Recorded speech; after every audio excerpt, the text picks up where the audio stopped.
কোন কোন কারণে এই অ্যাডিনোয়েডের সমস্যাটা বেশি হতে পারে?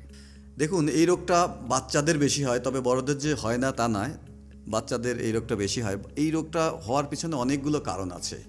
আমরা যদি সবচাইতে প্রথম কারণ ধরি, যে নাকের পিছনের যে মাংসটা অ্যাডিনয়েড, এটা আমরা যেহেতু নাক দিয়ে কন্টিনিউয়াস আমাদের শ্বাস নিতে হয় এবং বেঁচে থাকতে হলে আমাদেরকে শ্বাস নিতেই হবে, আমাদের নাক দিয়ে মুখ দিয়ে বাতাস আমাদেরকে যেতেই হবে। পরিবেশে জানেন প্রচুর জীবাণু থাকে, রোগ জীবাণু থাকে, ভাইরাস থাকে, ব্যাকটেরিয়া থাকে। এই ভাইরাস এবং ব্যাকটেরিয়া আমাদের নাক দিয়ে ভিতরে যখন ঢুকে তখন অ্যাডিনয়েডে ইনফেকশন করে।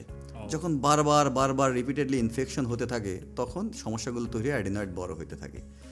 অথবা যাদের অ্যালার্জির সমস্যা আছে, অ্যালার্জির কারণে এটা হতে পারে। যাদের ঘন ঘন ঠান্ডা লাগে বা ধুলাবালির ভিতর থাকে তাদের অ্যাডিনয়েডটা বড় হতে পারে।